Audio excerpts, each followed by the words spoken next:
Hello guys, welcome back to my channel. আশা করি তোমরা সকলে খুব ভালো আছো আর আমিও খুব ভালো আছি। শ্রী ব্লগে তোমাদের সবাইকে স্বাগত। বন্ধুরা, আজকে আমরা যেই মন্দিরের উদ্দেশ্যে বেরিয়ে পড়েছি সেই মন্দিরে দেবী আমাদের প্রত্যেকের ঘরে ঘরে পূজিত হয়। হ্যাঁ বন্ধুরা, তোমরা নিশ্চয়ই বুঝতে পারছো সেই দেবী আর কেউ নয়, ধনসম্পত্তি দেবী লক্ষ্মী দেবী।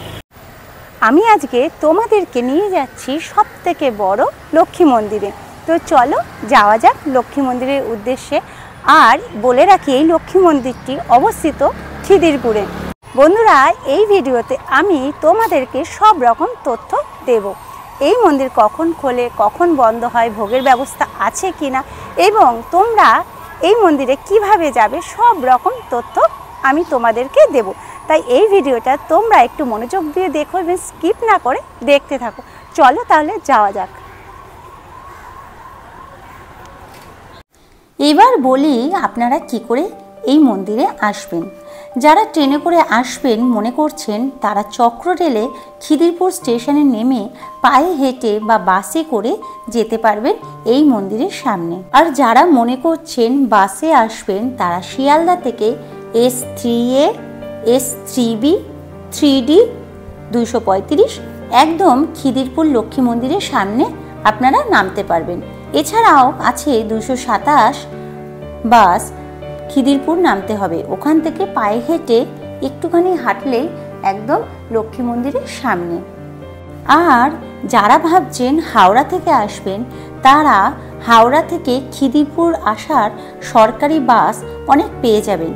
এছাড়াও 37 নম্বর কিংবা 83 নম্বর বাসে একদম লক্ষ্মী মন্দিরের সামনে নামতে পারবেন আপনারা।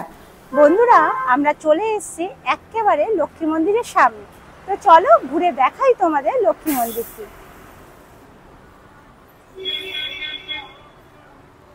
মন্দিরটি একেবারে রাস্তার উপরে অবস্থিত, তাই রাস্তা থেকে বেশ সুন্দরই দেখা যাচ্ছে। এই মন্দিরটির সামনে অনেক বড় করে গেট করা রয়েছে। মন্দিরের বাইরে আলাদা করে কোনো পার্কিংয়ের ব্যবস্থা নেই, তবে মন্দিরের সামনে এবং রাস্তার ধারে অনেকটাই জায়গা আছে, যেখানে আপনারা যদি কেউ নিজস্ব গাড়ি নিয়ে আসেন তাহলে রাখতে কোনো অসুবিধা হবে না। এই মন্দিরটি অবস্থিত ডায়মন্ড হারবার রোডের উপর। তার ল্যান্ডমার্ক হলো সেন্ট থমাস স্কুলের একদম কাছেই। এই মন্দিরটি 25,000 স্কোয়ার ফিট এরিয়া নিয়ে অবস্থিত। মন্দিরটি তৈরি করতে 20 মাস সময় লেগেছিল। এই মন্দিরটি তৈরি করেন বিখ্যাত শিল্পপতি সঞ্জীব গোয়েঙ্কা এবং 2004 সালে এটি উদ্বোধন করা হয়। মন্দিরে প্রবেশ করার আগে জুতো রাখবার জন্য জায়গা আছে, যেখানে জুতো খুলে যেতে হবে মন্দিরে, এবং হাত ধোয়ার জন্য সুব্যবস্থা করা আছে। এই মন্দিরে প্রবেশ করার সময় অনেকগুলো সিঁড়ি বেয়ে উপরে উঠতে হবে। সিঁড়িগুলোর উপরে আপনারা দেখতে পাবেন মা লক্ষ্মীর পায়ের ছাপ, যা একটা আধ্যাত্মিক পরিবেশের সৃষ্টি করে। আমার তো বেশ ভালো লাগছে।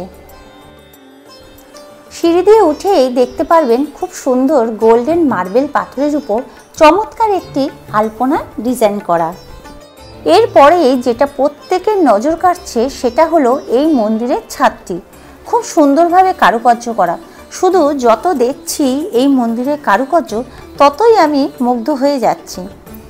কলকাতার এই বড় লক্ষ্মী মন্দিরটি যারা এখনও দেখেননি, তারা একবার এসে ঘুরে যাবেন। আশা করি নিজের চোখে দেখলে আপনাদের আরও বেশি ভালো লাগবে। এই মন্দিরের ভিডিও তোলা নিষেধ, কিন্তু আপনাদের সকলকে এই মন্দিরের ভিতরটা দেখাবো বলে মন্দির কর্তৃপক্ষের থেকে অনুমতি নিয়ে ভিডিওটি করেছি। যদি আপনাদের ভালো লেগে থাকে তাহলে একটা লাইক অবশ্যই করবেন। এই জায়গাটি হলো ঠাকুরের যজ্ঞস্থান। এখানে মন্দিরে যজ্ঞ করা হয়ে থাকে। এই জায়গাটিও বেশ সুন্দর। এইবার বলি এই মন্দিরটি কখন খোলে। এই মন্দির খোলা থাকে সকাল 5টা থেকে 12:30 পর্যন্ত এবং বিকেল 4টে থেকে রাত্রি 9টা পর্যন্ত। মঙ্গলা আরতি হয় সকাল 5টার সময়, তারপর আবার সকাল 7টার সময় আরতি হয় এবং ঠাকুরকে ভোগ নিবেদন করা হয় সকাল 11টার সময়। সন্ধ্যা আরতি হয় 7টার সময় এবং শয়ন আরতি হয় রাত্রি 9টার সময়। এই জায়গাটি আপনারা দেখতে পাচ্ছেন, এই জায়গাটি হলো লক্ষ্মী মন্দিরের চারিদিকটা প্রদক্ষিণ করার জন্য রয়েছে। মন্দিরটি অপূর্ব সুন্দর। কলকাতার বুকে এইরকম একটা লক্ষ্মী মন্দির আর কোথাও আছে বলে তো আমার জানা নেই। মন্দিরটি পুরোটাই মার্বেল পাথর দিয়ে তৈরি, দেখতেই পাচ্ছেন আপনারা। তার সাথে তার সুন্দর কারুকার্য, এছাড়া হলুদ মার্বেল পাথরে যেন আরও মন্দিরের শোভা অনেকটাই বাড়িয়ে দিয়েছে।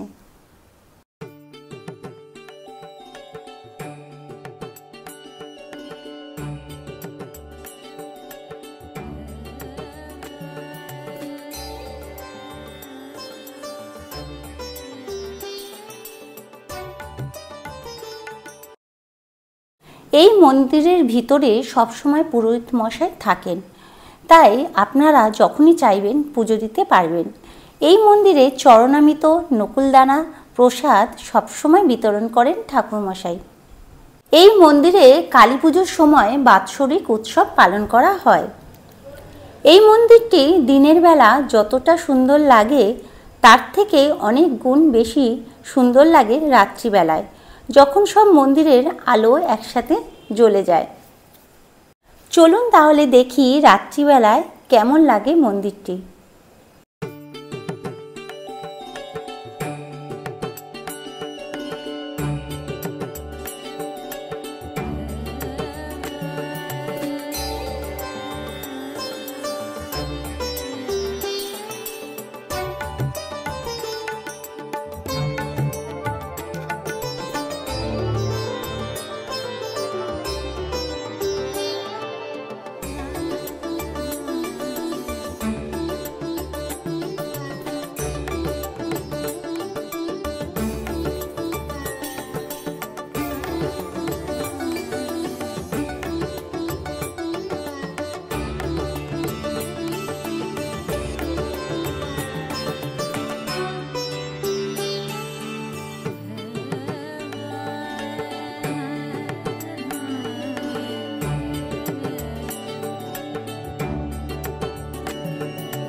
এই মন্দিরে উঠেই মাঝখানে বিরাজ করছেন মা লক্ষ্মী দেবী এবং মা লক্ষ্মীর বাঁদিকে আরও একটি ছোট মন্দির আছে, সেখানে বিরাজ করছেন হনুমানজি এবং ডান দিকে রয়েছেন সিদ্ধিদাতা গণেশ ঠাকুরের মন্দির।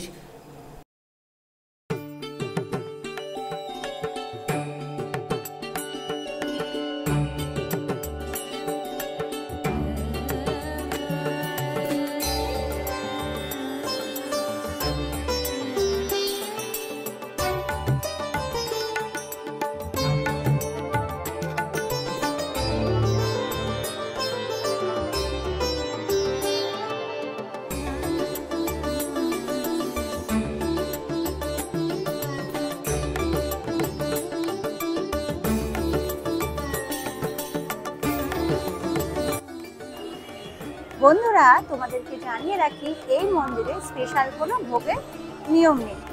আর তোমরা অন্যান্য মন্দিরের মতোই ফুল মিষ্টি বাইরে থেকে কিনে নিয়ে এসে তোমরা মাকে পুজো দিতে পারবে। আর একই সাথে বজরংবলী এবং গণেশ ঠাকুরকেও তোমরা পুজো দিতে পারবে। বন্ধুরা, ভিডিওটা আমি এখানেই শেষ করছি। যতটা পেরেছি আমি তোমাদেরকে দেখানোর চেষ্টা করেছি এবং জানাবার চেষ্টা করেছি। যাদের এই ভিডিওটা ভালো লাগবে তারা প্লিজ একটা করে লাইক দিও এবং শেয়ার করো, এবং যদি কিছু জিজ্ঞাসা থাকে তাহলে অবশ্যই আমাকে কমেন্ট করো। আর যারা আমার নতুন বন্ধুরা আছো, যারা এখনও আমাকে সাবস্ক্রাইব করোনি, তারা প্লিজ আমাকে সাবস্ক্রাইব করে দিও। তো আজকের মতো আমি ভিডিওটা এখানে শেষ করছি। আবার নতুন কোনো ভিডিওতে আবার চলে আসবো তোমাদের সামনে। তো আজকের মতো টাটা।